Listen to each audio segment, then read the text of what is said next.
नमस्कार दोस्तों, बहुत बहुत स्वागत है आपका एग्जाम गुरुजी के डेली करंट अफेयर्स में। मैं हूं नीलेश और आपका एग्जाम गुरुजी के करंट अफेयर्स में स्वागत करता हूं। करंट अफेयर शुरुआत करने से पहले आपको बता दें कि जो आपका करंट अफेयर रहेगा ये डेली अब सुबह के 7 बजे आपको मिल जाएगा। मध्य प्रदेश का daily current affairs national plus international जो भी हम शाम को अपडेट कर रहे थे, ये अब आपको डेली सुबह के 7 बजे मिल जाएगा। करंट अफेयर आपको यदि पसंद आ रहा है तो आप इसको शेयर करना बिल्कुल नहीं भूलें। आगे की तरफ बढ़ते हैं।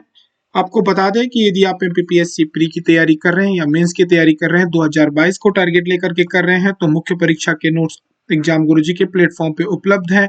33 बुकलेट है इसके अंतर्गत और आपको इसके साथ मिल रहा है 1295 की मेंस की टेस्ट सीरीज, जो कि 2021 के फॉर्मेट पे बिल्कुल नए सिलेबस के अकॉर्डिंग है। और यदि आप 2022 की टारगेट लेकर के तैयारी कर रहे हैं तो आप जरूर आप मुख्य परीक्षा की तैयारी वर्तमान में कर रहे होंगे, तो आप साथ में ये टेस्ट सीरीज दे करके आप अपनी 2022 की मेंस की तैयारी भी कर सकते हैं, क्योंकि मार्च और अप्रैल में आपका जब एग्जाम होगा तो उसके बाद आपकी जो मेंस की परीक्षा होगी वो जुलाई में संभावित होगी। तो आपके पास उस समय पे वो लगभग 2 से ढाई महीने के आसपास बचेंगे जिसमें आपको टेस्ट सीरीज देनी होगी।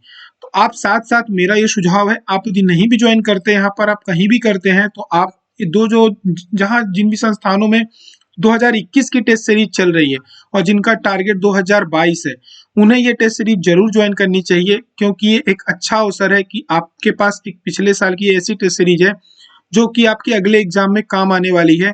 तो आपकी साथ साथ में मेंस की तैयारी भी हो जाएगी और आपका परीक्षण हो जाएगा कि आप प्रश्नों को किस प्रकार से अटेम्प्ट कर रहे हैं। वहीं पे यदि आप प्री के नोट्स परचेज करते हैं तो इसके साथ आपको 895 रुपए की टेस्ट सीरीज मिलती है, जो कि ये मेंस की ही टेस्ट सीरीज है, लेकिन ये डेली आंसर राइटिंग प्रैक्टिस है। छोटे फॉर्मेट में इसमें आंसर क्वेश्चन आंसर दिए जाते हैं, साथ में वीडियो लेक्चर्स होते हैं और इसकी पीडीएफ प्रोवाइड करी जाती है। शुरुआत करेंगे हम कल हमने क्या पढ़ा था उसके रिवीजन के साथ। तो पिछले करंट अफेयर में हमने देखा था मुख्यमंत्री युवा अन्न दूत योजना का उद्देश्य क्या है। तो इसका जो उद्देश्य है, युवाओं को खाद्यान्न उपलब्ध कराना है। फसल अवशेष प्रबंधन योजना क्या है, तो इसके अंतर्गत कई फॉर्मेट है। एक तो नरवई जो होती है उसको जलाने के लिए रोकना है सरकार का, दूसरा कृषि अभियांत्रिकी जो कृषि यंत्रीकरण करना है, साथ ही में जो भूमि का नमीकरण होता है, उस जो नमी होती है उसको मेंटेन रखना है। प्राथमिक प्रसंस्करण को प्रोत्साहन योजना का, ये योजना का जो नाम है वो यहाँ तक है, प्राथमिक प्रसंस्करण को प्रोत्साहन योजना। इसका क्रियान्वयन किस विभाग के द्वारा किया जाएगा, तो इसका जो क्रियान्वयन किया जाएगा ये कृषि अभियांत्रिकी संचालनालय के द्वारा की। ये तीनों ही जो योजनाएं होंगी वो कृषि अभियांत्रिकी संचालनालय के अंतर्गत रहेंगी। 22वें विधि आयोग का गठन किसकी अध्यक्षता में किया गया, तो न्यायमूर्ति ऋतुराज अवस्थी में किया गया है। संत रविदास सामाजिक समरसता पुरस्कार मध्य प्रदेश के किस विभाग द्वारा दिया जाता है, तो ये अनुसूचित जाति कल्याण विभाग द्वारा दिया जाता है। अब ये क्या है, इसका गठन हुआ है, अभी कमेटी गठित हुई है और उसकी जल्दी पुरस्कारों की घोषणा की जाएगी। आगे की तरफ देखेंगे, मालाबार नौसैनिक अभ्यास में कौन सा देश सम्मिलित नहीं है, तो इसमें ब्रिटेन सम्मिलित नहीं है। राष्ट्रीय विधिक सेवा दिवस कब मनाया जाता है, तो ये 9 नवंबर को मनाया जाता है। फोर्ब्स की एशियाई जो व्यवसायी महिलाओं की सूची निकाली है फोर्ब्स ने, उसमें 3 महिलाएं कौन सी सम्मिलित हैं, तो उसमें एक तो आपकी गजल अलग है, नमिता थापर, शोमा मंडल है। इसमें टीना अंबानी ऑप्शन में था जो कि नहीं है। Justice D Y Chandrachud Bharat के किस क्रम के मुख्य न्यायाधीश होंगे, तो ये होंगे 50वें क्रम के मुख्य न्यायाधीश और इनका जो कार्यकाल रहेगा वो काफी लंबा रहेगा। इनके पिताजी का कार्यकाल अब तक का सबसे ज्यादा लंबा था। भारत का निजी तौर पर विकसित प्रथम रॉकेट कौन सा है, तो विक्रम एस है। शुरुआत करेंगे आज के पहले करंट अफेयर्स की मध्य प्रदेश के पहले प्रश्न के साथ। मध्य प्रदेश में किस वर्ष तक मीजल्स एवं रूबेला का निर्मूलन का लक्ष्य निर्धारित किया गया है, दिसंबर 2023 तक, दिसंबर 2022 तक, नवंबर 22 तक या दिसंबर 25 तक। इसका राइट आंसर क्या होगा, इसका राइट आंसर होगा दिसंबर 2023। और ये जो लक्ष्य है दिसंबर 2023 का, ये केवल मध्य प्रदेश का ही नहीं पूरे भारतवर्ष का लक्ष्य है। रूबेला जो है एक प्रकार का एक संक्रामक रोग होता है, जैसे जो वायरस के कारण फैलता है, जैसे भी कोरोना था ये भी एक संक्रामक रोग था, छींकने से या जो हमारे लार है उसके माध्यम से एक दूसरे पे ये फैल रहा था। तो ये जो रोग होता है, इसका ऐसा नहीं है कि ये केवल लड़कों को होता है, ये लड़कियों को होता है, ये दोनों बच्चों को हो सकता है। इसको जो हम लोग रूबेला बोलते हैं, ठीक है, इसको एक संक्रमण। वहीं पे जो मीजल्स होता है एक प्रकार का एक खसरा होता है। अब ये दोनों टीके का एक साथ नाम लिया जाता है, मीजल्स और रूबेला। अब ये क्या होता है, ये टीके बच्चों को लगते हैं जो खसरा होता है उनको बीमारी ना हो, साथ में गर्भवती महिलाओं को भी लगते हैं ताकि उनके पेट में जो बच्चा है उसे इस प्रकार के लक्षण ना आए, क्योंकि कई बार क्या होता है कि यदि महिलाओं के माध्यम से उन बच्चों को भी रोग हो जाता है तो उनके अंदर विकलांगता आ जाती है, उनकी असमय मृत्यु हो जाती है। लक्षण दिए गए हैं यहाँ पर। आपके चेहरे में क्या कहते हैं, गुलाबी दाने चकत्ते पड़ते हैं, बुखार बहुत ज्यादा होता है, बॉडी पेन होता है, नाक बहती है, थोड़ा सा आपको ऐसा लगेगा कि कोविड के लक्षण है, छींकना, खांसना। तो ये सारी चीजें होती हैं। सरकार का जो लक्ष्य है 2023 तक मीजल्स और रूबेला का, इसको खत्म करना है और काफी तेजी से इस पे सरकार काम कर रही है। और वर्तमान में यदि मध्य प्रदेश के लोक स्वास्थ्य परिवार कल्याण मंत्री की बात करी जाए तो डॉक्टर प्रभुराम चौधरी है। आगे की तरफ बढ़ेंगे प्रश्न क्रमांक 2 में, मध्य प्रदेश के किस जिले से 5G टेलीकॉम की जो सेवाएं हैं ये प्रारंभ की जाएंगी? इंदौर से, भोपाल से, उज्जैन से या ग्वालियर से? तो इसका राइट आंसर होगा, जो मध्य प्रदेश में 5G टेलीकॉम की सर्विस प्रारंभ होगी वो उज्जैन से प्रारंभ होगी। और संभावना ये है कि नवंबर माह से इसकी शुरुआत हो जाएगी, क्योंकि अभी मध्य प्रदेश में आपको पता है कि इंदौर में होने वाला है ग्लोबल बिजनेस समिट, और साथ में होने वाला है आपका क्या कहते हैं, प्रवासी भारतीय दिवस मनाया जाएगा यहाँ पे।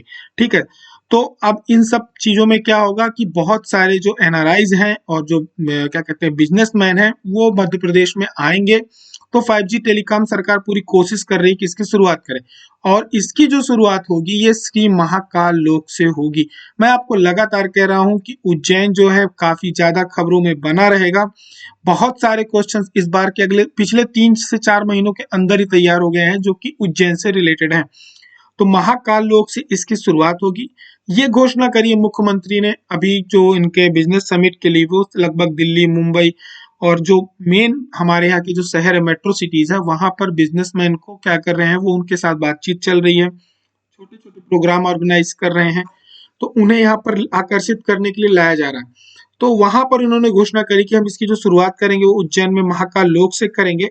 इसके साथ ही जो पर्यटन स्थल है, जैसे छतरपुर का हमारे यहाँ खजुराहो है, जबलपुर का हमारे भेड़ाघाट है, यहाँ पर भी फ्री 5G सर्विस के क्या कहते हैं वाईफाई जोन स्थापित किए जाएंगे। और इसके लिए सरकार ने क्या करी है, इसके लिए 5G नेटवर्क के रोल आउट करने के लिए एक सुझाव समिति गठन करी है। अब इसके जो मुख्य सचिव होंगे मध्य प्रदेश शासन के, वो इसके अध्यक्ष होंगे, और प्रबंध संचालक जो इलेक्ट्रॉनिक्स विकास निगम के होंगे वो इसके सचिव होंगे। वहां पर उन्होंने 2 बातें और भी कही थी। मध्य प्रदेश पहला राज्य है जहां पर लेबर रिफॉर्म्स किए गए हैं, यानी जो हमारे यहाँ श्रम कानून है उसमें काफी सारे बदलाव किए गए हैं। इसका एक आपको इम्पैक्ट दिखेगा। क्या होता है कि जब श्रम कानूनों में बदलाव होता है, एक तो लोगों की जो न्यूनतम आय होती है, यानी जो न्यूनतम सैलरी होती है, वो पहले डिसाइड की जाती है कि आप इनको मिनिमम इतनी सैलरी देंगे। साथ ही में क्या होता है, श्रम कानूनों के कारण कई बार कंपनीज को एक प्रॉब्लम जाती है।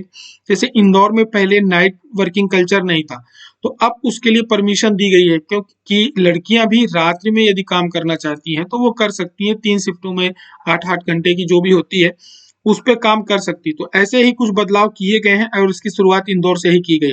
बढ़ते हैं अगले प्रश्न की तरफ। प्रश्न क्रमांक 3, निम्न में से किस जिले के कलेक्टर को मुख्यमंत्री उत्कृष्ट पुरस्कार से सम्मानित किया गया है 1 नवंबर को? छतरपुर, बड़वानी, भोपाल, जबलपुर, जबलपुर, छतरपुर या ग्वालियर, भोपाल? तो इसका राइट आंसर होगा छतरपुर और बड़वानी के जो कलेक्टर हैं इन्हें मुख्यमंत्री उत्कृष्टता पुरस्कार से सम्मानित किया गया है। तो जो छतरपुर के कलेक्टर हैं संदीप जीआर, इनको प्रधानमंत्री आवास योजना में अच्छे कार्यों के लिए ग्रामीण क्षेत्र पे जो इन्होंने कार्य किया है उसके लिए इन्हें दिया गया है। वहीं पर बात करी जाए क्या कहते हैं दूसरे जो कलेक्टर हैं बड़वानी के, उन्हें भी इसी कार्य के लिए दिया गया है। अब इसमें राशि जो दी गई है, दोनों कलेक्टरों को 10-10 लाख रुपए की राशि दी गई है। आगे की तरफ बढ़ेंगे और देखेंगे प्रश्न क्रमांक 4, निम्न में से किस प्रख्यात चेस खिलाड़ी को भारतीय शतरंज टीम का कोच नियुक्त किया गया है? प्रवीण कुमारी को, राखी तोमर को, पूजा झा को या किरण अग्रवाल को? तो इसका राइट आंसर होगा किरण अग्रवाल।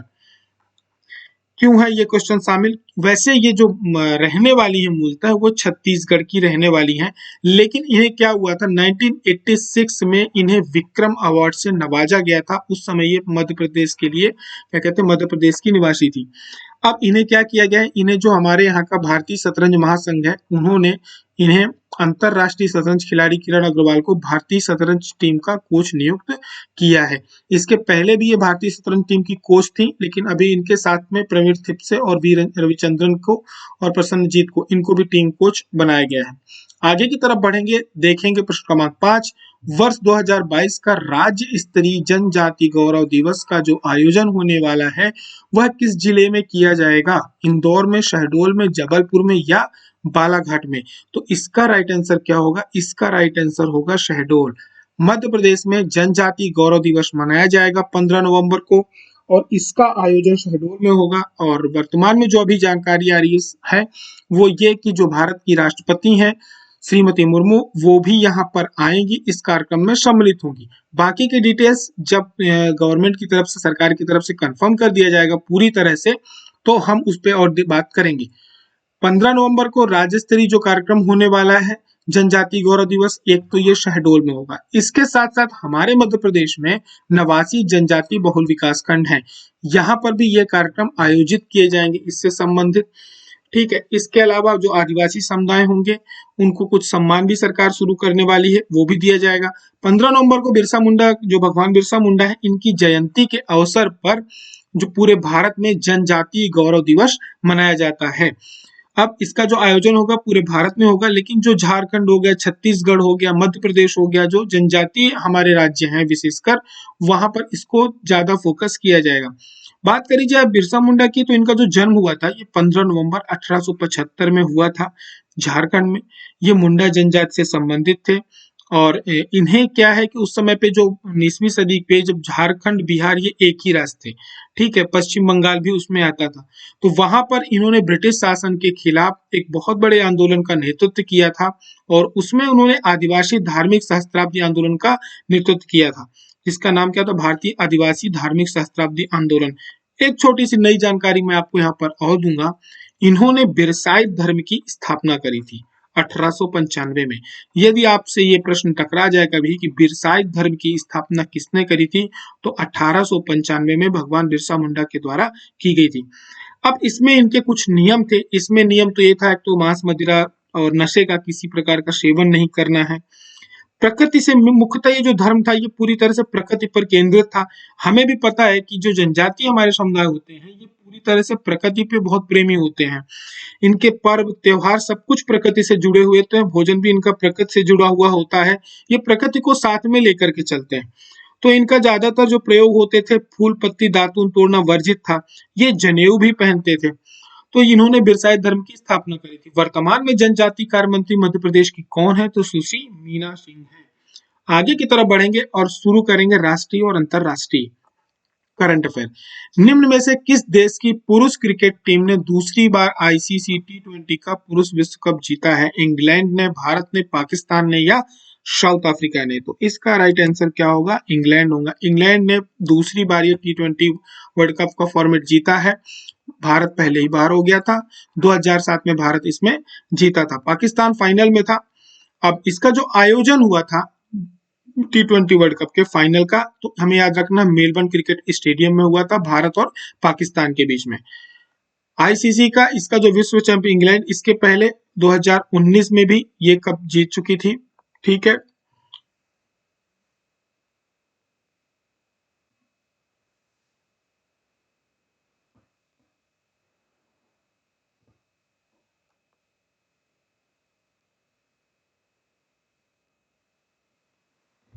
इस वर्ल्ड कप के जो फाइनल का आयोजन किया गया था ये मेलबर्न में किया गया था।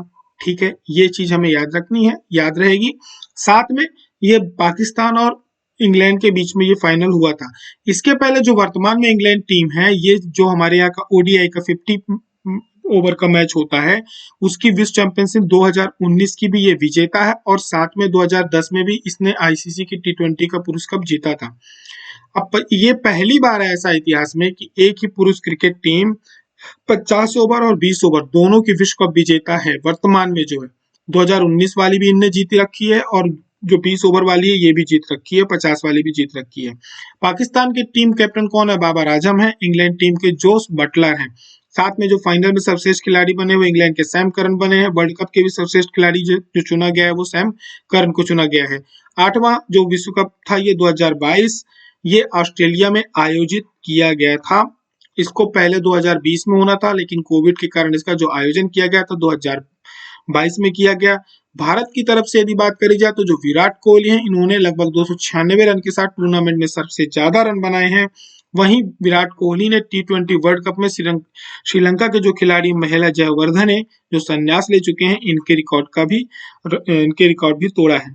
साथ में इस T20 कप में सबसे ज्यादा यदि किसी ने विकेट लिए है तो वो श्रीलंका के वनिंदा हसीरंगा लिए हैं, जिन्होंने 15 विकेट लिए हैं। आगे की तरफ बढ़ेंगे और बात करेंगे प्रश्न क्रमांक 7 की। निम्न में से कौन सा राज्य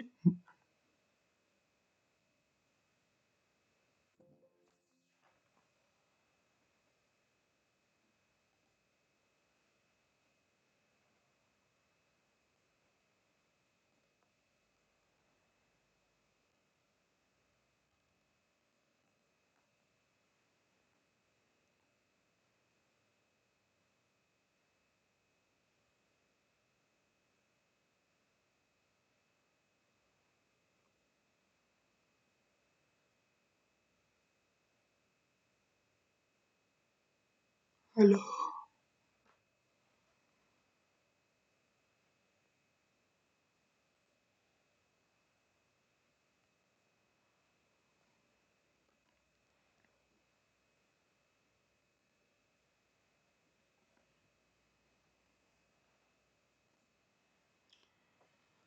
बात करेंगे प्रश्न क्रमांक 7 की। निम्न में से कौन सा राज्य 4 नवंबर को अमूर फाल्कन फेस्टिवल आयोजित करेगा? त्रिपुरा, हिमाचल, उत्तराखंड या मणिपुर? तो इसका राइट आंसर क्या होगा? इसका राइट आंसर होगा मणिपुर, जो है 4 नवंबर को।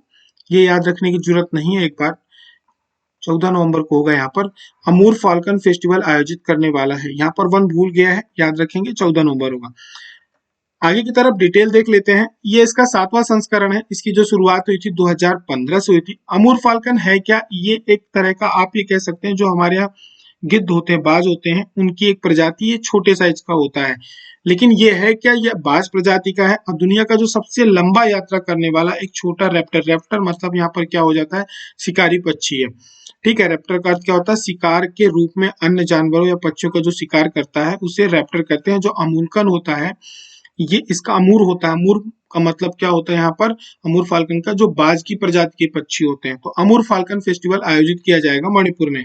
ये वैसे जो होते हैं ये साइबेरिया का जो चीन का क्षेत्र है इधर का, वहां पर ये में मुख्य रूप से पाए जाते हैं। इसके बाद ये क्या होता है, जब मौसम परिवर्तन होता है तो ये यात्रा करके हमारे जो नॉर्थ ईस्ट एरिया है, मणिपुर, नागालैंड, असम, इधर की तरफ ये आ जाते हैं। लगभग 2200 किलोमीटर की ये दूरी तय करते हैं। अब ये बिना रुके हुए अरब सागर को पार करते हैं, उड़ान भरते हैं, यानी कितनी लंबी यात्रा करते हैं। तो सबसे लंबी यात्रा तय करने वाले एक पक्षी के रूप में भी इसे जाना जाता है। लेकिन वर्तमान में जो अमूल फाल्कस है, ये हमारे यहाँ का जो वन्य जीव संरक्षण अधिनियम 1972 है उसके तहत इसको संरक्षित किया गया है।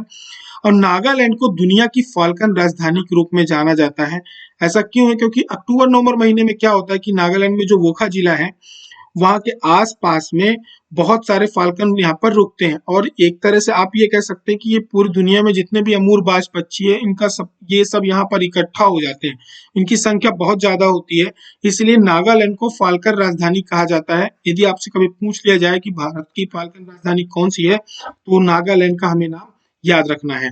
बढ़ेंगे आगे की तरफ, देखेंगे प्रश्न क्रमांक 8। मूडीज ने 2022 के लिए भारत के आर्थिक विकास अनुमानों को घटाकर कितना कर दिया है? फिर से रेटिंग जारी करी है मूडी ने, तो इसका कितना किया? 6.5%, 6%, 8% या 7%। तो इसका राइट आंसर क्या होगा? अब जो कर दी है नई रेटिंग है वो 7% की है। मूडीज ने क्या किया है, 11 नवंबर को भी रेटिंग जारी करी है जिसमें भारत के लिए 7.7% का जो अनुमान था उसको घटा करके अब 7% कर दिया है। और उन्होंने जो अपनी ग्लोबल मैक्रो आउटलुक जो 2023-24 की रिपोर्ट जारी करी है वहां पर इसको मेंशन किया है। अब क्या है, आपको पता है कि अभी वर्तमान में महंगाई काफी ज्यादा है, मुद्रास्फीति बढ़ी हुई है हमारे यहाँ बस नहीं, विश्व के सभी देशों में वर्तमान में महंगाई बढ़ी हुई है। और डॉलर इसका कारण है क्या है कि एक तो डॉलर मजबूत हो रहा है, रसिया यूक्रेन का युद्ध हमें सभी को पता है एक बहुत बड़ा कारण है। तो इसकी वजह से क्या हो गया है कि अभी जो हमारी विकास की गति है वो थोड़ी सी मध्यम रहने की आशंका जताई जा रही है, क्योंकि जैसे जैसे चीजें महंगी होती जाएंगी, क्योंकि भारत का बहुत बड़ा पैसा जो किसमें खर्च हो रहा है वो क्रूड ऑयल में खर्च हो रहा है। तो हमारी जैसे जैसे, क्योंकि अब भारत कहीं ना कहीं कटौती करके ही उसको क्रूड ऑयल की पूर्ति करेगा। जो बजट एक उन्होंने निकाला है भारत ने कि हम इसको क्रूड ऑयल में खर्च करेंगे, लेकिन अब वो कम पड़ रहा है तो दूसरी जगहों से इसे काटा जाएगा। तो बहुत सारे कारक हैं, उन्हीं कारकों में से इन्होंने बनाया कि अब जो भारत की ग्रोथ रहने वाली है वो 7.7 ना रह करके 7% के आसपास रहने वाली है। यदि आप बात करोगे तो वर्तमान में विकसित देशों में ही नहीं, विकासशील देशों में भी हमारी जो ग्रोथ रेट है वो इस समय ठीक चल रही है। लेकिन जो पूरे के पूरे अनुमान है मूडीज के, तो अब क्या होगा कि इसकी वजह से क्या होगा, थोड़ा सा हमारे यहाँ इन्वेस्टमेंट अब हल्का सा डगमगा सकता है, क्योंकि रेटिंग गिरने का एक असर पड़ता है। देखते हैं सरकार उस पर क्या काम करती है। आगे की तरफ बढ़ेंगे और देखेंगे प्रश्न क्रमांक 9। ये यहाँ पर आप एक बार देख लेंगे, विभिन्न एजेंसियों द्वारा भारतीय अर्थव्यवस्था की जो विकास दर है उसका पूर्वानुमान यहाँ पर देगा किन ने क्या क्या रैंकिंग लगाई है। एक तो भारतीय रिजर्व बैंक का कहना है कि 7.0% इन 7% के आसपास रहेंगे। मूडीज ने भी 7% का बोला है। वर्ल्ड बैंक ने थोड़ा सा घटा करके बोला है, 6.5 बोला है। कई बार हमसे परीक्षाओं में पूछ लिए जाते हैं कि भारत की जो विकास दर है वो रहने का कितना अनुमान है या किसने कितनी रैंकिंग दी है। इस बार के पीएससी के पेपर में आपको ये मिला भी था इसका प्रश्न, जो कि बजट के आर्थिक सर्वेक्षण से था। तो यहाँ पर एक ये आप इसका स्क्रीनशॉट ले लेंगे। मैं यहाँ पर ये पेन को हटा देता हूँ और आप इसको सेव करके, लेकिन ये लगातार क्या होती रहती, अपडेट होती रहती हैं, इनकी रैंकिंग अपडेट होती रहती है। तो थोड़ा सा ध्यान रखेंगे कि यदि ऐसा कुछ आता है तो इनको हम अपडेट कर लेंगे। आगे की तरफ बढ़ेंगे और देखेंगे प्रश्न क्रमांक 9। राज्य में सोने की एक समान कीमत लागू करने वाला पहला राज्य कौन है? यानी पूरे राज्य में जो गोल्ड की कॉस्ट होगी, कीमत होगी, वो सभी जगह एक ही रहेगी। तो ऐसा राज्य कौन सा जिसने ये पहल शुरू करी है? तमिलनाडु, कर्नाटक, गुजरात या केरल? तो इसका राइट आंसर होगा केरल। डिटेल देख लेते हैं। यहाँ पर क्या है, जो मालाबार गोल्ड एंड डायमंड्स है, इन्होंने one India one gold rate की नीति का क्या करा है, एक तरह से पहल करी है। इनका ये कहना है कि केवल राज्य में ही नहीं, पूरे भारत में जो सोने के दाम है वो सेम रहने चाहिए, एक ही रहने चाहिए। क्योंकि इसकी वजह से कई बार क्या हो जाता है कि ब्लैक में इसका यूज किया जाता है, हवाला कारोबार में भी यूज किया जाता है। तो ये चाह रहे हैं कि इसको one India one gold rate लगाया जाए, और इसकी शुरुआत केरल राज्य ने अपने यहाँ से करी है, एक पहल शुरू करी है। तो यह भारत का पहला राज्य है केरल जिसने संपूर्ण राज्य में सोने की एक समान कीमत करी है। सभी जगह पर सोना जो रहेगा एक ही रेट पर मिलेगा। बात करी जाए केरल की राजधानी क्या है, तो तिरुवनंतपुरम है। राज्यपाल आरिफ मोहम्मद खान है और जो मुख्यमंत्री हैं पिनाराई विजयन है। बढ़ते हैं हम प्रश्न क्रमांक 10 की तरफ। निम्न में से कौन सा राज्य 10 नवंबर को बाजरा को समर्पित दिवस घोषित करने वाला देश का पहला राज्य है? ये प्रश्न काफी महत्वपूर्ण है, क्योंकि ये पहला राज्य है जिसने बाजरा को अपना क्या किया है, एक अलग से दिवस घोषित किया है। और हमारे यहाँ इस वैश्विक रूप से मोटे अनाज का वर्ष घोषित किया गया है, मना रहा यूनेस्को। तो राजस्थान, झारखंड, उत्तराखंड, ओडिशा। तो इसका राइट आंसर क्या होगा? इसका राइट आंसर होगा ओडिशा। इसके बारे में काफी सारी डिटेल्स हैं जो मैं आपको यहाँ पर बताने वाला हूँ। ओडिशा के वर्तमान मुख्यमंत्री कौन है? नवीन पटनायक है। ठीक है। इनका जो कैलेंडर शुरू होता है, इनमें मार्गशीरा महीना होता है। ठीक है, मार्गशीरा का जो महीना होता है, इसका जो पहला गुरुवार होगा वो राज्य में मांडिया दिवस, बाजरा दिवस हमें यदि भूल जाए तो मांडिया दिवस याद रखना, वहां पर उसको मंडिया दिवस बोलेंगे। मोटे अनाज का दिन रहेगा, ये बाजरा दिवस के रूप में मनाने की उन्होंने घोषणा करी। इसका कारण क्या है कि जो बाजरा है ये एक सुपर फूड है और इसको लोकप्रिय बनाना है, क्योंकि इसमें बहुत सारे पौष्टिक होते हैं।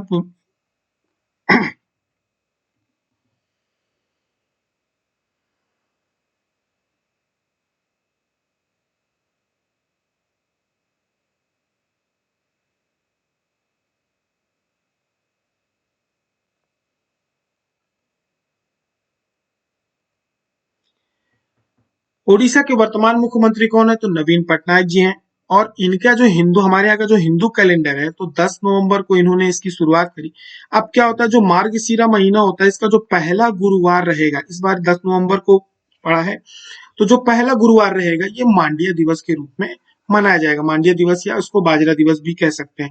बाजरा मोटा अनाज की श्रेणी में आता है और इसे सुपर फूड भी कहा जाता है। और सरकार का उद्देश्य होता है ऐसी चीजें करने का ताकि उसकी तरफ किसानों का क्या रहे, किसानों को खेती का जो रुझान हो उधर की तरफ बढ़े। सुपर फूड है, लोगों के इसमें बहुत सारे पौष्टिक तत्व पाए जाते हैं, तो बच्चों के लिए सभी के लिए महत्वपूर्ण हो जाता है। तो राज्य ने क्या किया कि 10 नवंबर को बाजरा को समर्पित दिवस घोषित कर दिया। अब मार्गशिरा महीने में क्या होता है, जो पहला गुरुवार होता है उड़ीसा में, महालक्ष्मी की यहाँ पर लोग पूजा करते हैं और धन और समृद्धि की देवी को बाजरा चढ़ाते हैं। हमारे भारतवर्ष में बहुत सारे राज्यों में, सभी हमारे लगभग राज्यों में 1 या 2 दिवस ऐसे होते हैं जहां पर कृषि को समर्पित होते हैं, किसानों के लिए पूजा या जानवरों की पूजा, ऐसे बहुत सारे अलग अलग दिन होते हैं वहां पर आयोजित किए जाते हैं। तो बाजरे का क्या होता है, इसके अलावा जो सुंदरगढ़ और क्योंझोर जिला है, यहाँ के स्कूलों को जो मध्याह्न भोजन है इसमें भी रागी की मिठाई शामिल करी गई है। और आपको पता है, मैंने आपसे शुरू में क्यों कहा कि ये महत्वपूर्ण प्रश्न हो जाता है, क्योंकि जो संयुक्त राष्ट्र महासभा है, इसने खाद्य और कृषि संगठन इफ्को को प्रस्तावित किया कि जो 2023 का वर्ष है ये अंतरराष्ट्रीय बाजरा वर्ष के रूप में घोषित किया है, मोटे अनाज के वर्ष के रूप में मनाया जाता है। अब मोटे अनाज के बारे में बात करेंगे तो जो मिलेट होते हैं, उच्च पोषक, क्योंकि मिलेट ईयर मनाया जा रहा है, तो इसमें क्या होते हैं कि इसमें जितने भी मोटे अनाज होते हैं जो मिलेट की श्रेणी में आते हैं, इसमें आपका आता है, एक तो ज्वार आता है, रागी आता है, कोदो आता है, ठीक है, जो बहुत कम आपको देखने को मिलेगा। साथ में बाजरा की दूसरी वैरायटी आती है, एक तो मोती बाजरा, समा बाजरा, ये अलग अलग होते हैं, ये सभी इसके अंतर्गत आते हैं। वैश्विक उत्पादन की बात करी जाए तो एक वैश्विक उत्पादन में 41% की जो अनुमानित हिस्सेदारी है वो भारत की पास, दुनिया में सबसे ज्यादा भारत के पास है। साथ ही में हमारे, यदि भारत में सबसे ज्यादा मोटा अनाज का उत्पादन होता है तो राजस्थान में होता है, और यहाँ पर खाया भी बहुत जाता है बाजरा। इसके बाद आंध्र प्रदेश होता है, फिर तेलंगाना होता है, कर्नाटका, तमिलनाडु, महाराष्ट्र, गुजरात और फिर हरियाणा होते हैं। ये इधर के जो खासतौर से राजस्थान और गुजरात, ये जो क्षेत्र है, यहाँ पर मोटे अनाज की काफी खेती होती है और फूड में सुपर फूड के रूप में इसका इस्तेमाल भी किया जाता है। अप्रैल 2018 में सरकार द्वारा मिलेट को पोषक अनाज के रूप में अधिसूचित किया गया है, क्योंकि इनमें फाइबर, खनिज, लोहा, कैल्शियम का एक समृद्ध स्रोत होता है और इनमें जो ग्लाइसेमिक इंडेक्स होता है ये काफी कम होता है। अब भारत में मिलेट का जो उत्पादन है लगभग 14.5 मीट्रिक टन के आसपास है, जो कि 16% बढ़ के अब जो हो गया है 17.26 मिलियन टन एनएमटी हो गया है। और मार्च 2021 में भारत ने 2023 को अंतरराष्ट्रीय मिलेट वर्ष के रूप में घोषित किया है और इसको संयुक्त राष्ट्र महासभा का जो प्रस्ताव है उसको मनाने का निर्णय किया है। भारत विश्व स्तर पर मिलेट का 5वां सबसे बड़ा निर्यातक है। हमने आपसे प्रश्न पूछा था कि निम्न में से किसे ओरछा राज्य की विक्टोरिया कहा जाता है। काफी सारे लोगों ने इसमें राइट आंसर दिया है। अब यहाँ पर लगभग डिटेल्स आपको मिल चुकी होंगी, लेकिन मैं आपको यहाँ पे कुछ मोटी मोटी डिटेल्स है वहां पर बता देता हूँ। क्या हुआ था जब बुंदेला विद्रोह चल रहा था 1842 के आसपास, और इसका ज्यादातर आपको जो प्रभाव मिलेगा वो सागर और ये जो बुंदेलखंड का क्षेत्र है, सागर नर्मदा का जो क्षेत्र है, उस समय पे जो ब्रिटिश थे उन्होंने बनाया था, इस क्षेत्र में ज्यादा मिलेगा। ठीक है। और यहाँ पर जो गवर्नर जनरल थे वो स्लीमन थे। आपको कटनी के पास एक स्टेशन भी मिलेगा स्लीमन का। तो स्लीमन क्या थे उस समय पे, जो गवर्नर जनरल के एजेंट थे। अब इन्होंने, क्या हुआ था कि जब ये बुंदेला विद्रोह हुआ, ठीक है, तो इन्होंने दबाने के लिए इसको, यहाँ के जो क्षेत्रीय क्या कहते हैं, क्रांतिकारी थे, विद्रोही थे, इनके आसपास के लोगों से संपर्क करना स्लीमन ने शुरू किया। और स्लीमन का उद्देश्य ये था कि इसमें किसी भी प्रकार का खून खराबा न हो, इसको शांतिपूर्वक या साम दाम के साथ किसी भी प्रकार से इसको खत्म कर दिया जाए। ठीक है। तो अब इन्होंने क्या किया, जो 1842 में बुंदेला विद्रोह के प्रमुख सूत्रधार थे, जैतपुर नरेश परीक्षित थे, तो जो रानी लड़ाई सरकार थी, इन्होंने इनको गिरफ्तार करवाया था, क्योंकि जो राजा परीक्षित है, इन्होंने बुंदेला विद्रोह में जो बुढ़वा मंगल का आयोजन हुआ था वहां पर इन्होंने नेतृत्व किया था, और ये सभी लोग प्रमुख रूप में आते हैं। और रानी लड़ाई सरकार ने भी क्या किया था 1800, इसके अलावा 1857 में नत्थे खां को झांसी की रानी लक्ष्मीबाई पर आक्रमण हेतु भेजा था। जब वो युद्ध में परास्त होकर भाग गए, इंदौर भाग गए, तो उन्होंने जनरल ह्यूरोज के द्वारा बुंदेलखंड की क्रांति में इन्होंने दमन भी किया था उसका। अब क्या हुआ कि जब इनकी 1868 में मृत्यु हो गई रानी लड़ाई सरकार की,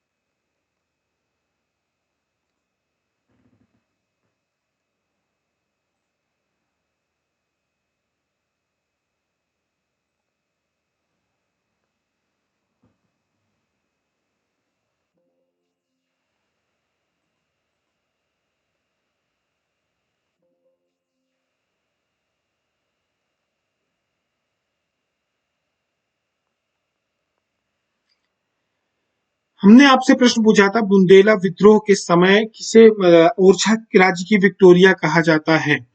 तो ये जो पूरी की पूरी कहानी है ये बुंदेला विद्रोह के समय यानी 1842 के आसपास की है। और जो पूरा का पूरा ये बुंदेलखंड और सागर नर्मदा का क्षेत्र था, यहाँ पे जो गवर्नर जनरल के एजेंट थे वो मेजर स्लीमन थे। इनके नाम से एक कटनी के पास आपको स्टेशन भी मिलेगा, रेलवे स्टेशन स्लीमनाबाद कहा जाता है उसे। तो इनका जो क्षेत्र था पूरा का पूरा यही था। क्या हुआ था कि जो लड़ाई सरकार थी इन्होंने बहुत सारे जो हमारे क्रांतिकारी थे जिन्होंने बुंदेला विद्रोह किया था, विद्रोही थे, इनको गिरफ्तार करवाने में या मरवाने में बहुत ज्यादा अंग्रेजों का साथ दिया था, जिसके कारण इन्हें ओरछा राज्य की विक्टोरिया कहा जाता है। क्योंकि इन्होंने जो एक तो ये रानी थी, दूसरा इनके जो काम थे वो विक्टोरिया वाले काम थे, इस वजह से इन्हें ओरछा राज्य की विक्टोरिया कहा जाता है, यानी अंग्रेज कहा जाता है।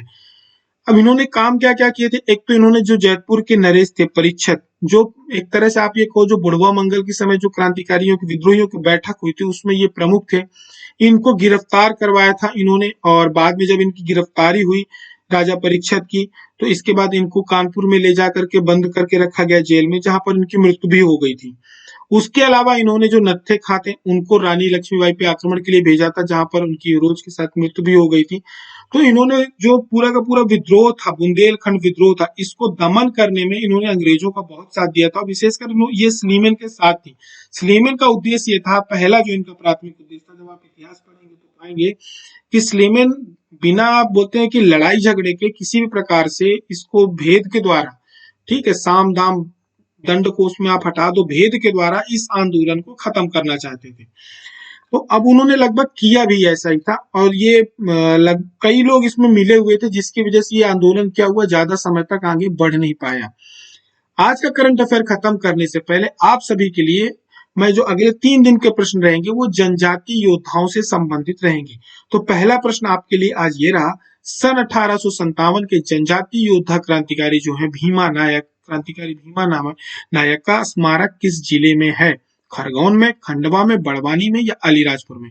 आपको इसका आंसर नीचे कमेंट बॉक्स में देना है। साथ में जो हमारे क्रांतिकारी हैं भीमा नायक, इनके बारे में यदि आपको जानकारी है 3 से 4 लाइनों की, तो आप वो देंगे। आपकी जो जानकारियां होनी चाहिए वो इनसे, व्यक्तित्व से संबंधित होनी चाहिए और इसका राइट आंसर होना चाहिए। वैसे भी जब आप इसका राइट आंसर देंगे तो 4 लाइनों में ये जानकारी भी सम्मिलित हो जाएगी। तो नीचे इसका आंसर देना नहीं भूले। जिनका आंसर राइट होगा एग्जाम गुरुजी की तरफ से उसको लाइक मिलेगा, और जो जानकारियां शेयर करेंगे उनको गुरुजी की तरफ से हार्ट दे दिया जाएगा, ताकि बाकी लोग समझ जाएंगे कि ये आंसर में हमें कुछ जानकारियां मिलने वाली हैं। आप सभी के कमेंट हम बराबर पढ़ते हैं, आप सभी लोग अच्छे आंसर लिख रहे हैं। अगले जो करंट अफेयर होगा उसमें हमारी आपकी मुलाकात होगी। करंट अफेयर खत्म करने से पहले बता दूं कि यदि आप एमपीपीएससी की तैयारी करना चाहते हैं और मुख्य परीक्षा की टेस्ट सीरीज देना चाहते हैं, तो 2019 की टेस्ट सीरीज है, उसकी कॉस्ट 995 रुपए चल रही है, इसमें कम कर दिया गया है। साथ ही में यदि आप 2021 की टेस्ट सीरीज देना चाहते हैं, जिसे 2022 वाले भी दे सकते हैं क्योंकि समय बहुत कम है, तो वो टेस्ट सीरीज आपको 1295 में मिल जाएगी। ज्यादा जानकारी के लिए नीचे दिए गए नंबर पे कांटेक्ट करना है या एग्जाम गुरुजी की ऐप से आप डायरेक्ट परचेज कर सकते हैं। हमारी और आपकी मुलाकात डेली सुबह 7 बजे होगी। करंट अफेयर के टाइम में बदलाव किया गया है, अभी मैं सुबह के करंट अफेयर आपका अपडेट कर रहा हूं। अगली बार से हम डेली सुबह 7 बजे आपको करंट अफेयर मिल जाएगा, क्योंकि बहुत सारे लोगों का व्हाट्सएप भी आया था और ऑफिस में कॉल आया था कि आप करंट अफेयर का जो टाइम है वो आप मॉर्निंग का कर दीजिए, क्योंकि कई बार क्या होता है कि हम देख नहीं पाते। इस वजह से हमने सुबह का 7 बजे का कर दिया है। आपके पास पूरा दिन समय रहेगा, करंट अफेयर आप वहां पर पढ़ सकते हैं। पीडीएफ के लिए कुछ लोगों का क्वेरी आई थी, मैं बता दूं पीडीएफ के लिए आप टेलीग्राम चैनल ज्वाइन करिए। सभी की सभी, अभी तक हमने जितने भी करंट अफेयर पढ़ाए हैं सभी की सभी पीडीएफ एग्जाम गुरुजी की वहां पर अपलोड कर दी जाती हैं। फिर हमारी और आपकी मुलाकात अगले दिन होती करंट अफेयर्स के साथ। तब तक के लिए अपना ध्यान रखें। जय हिंद, जय भारत।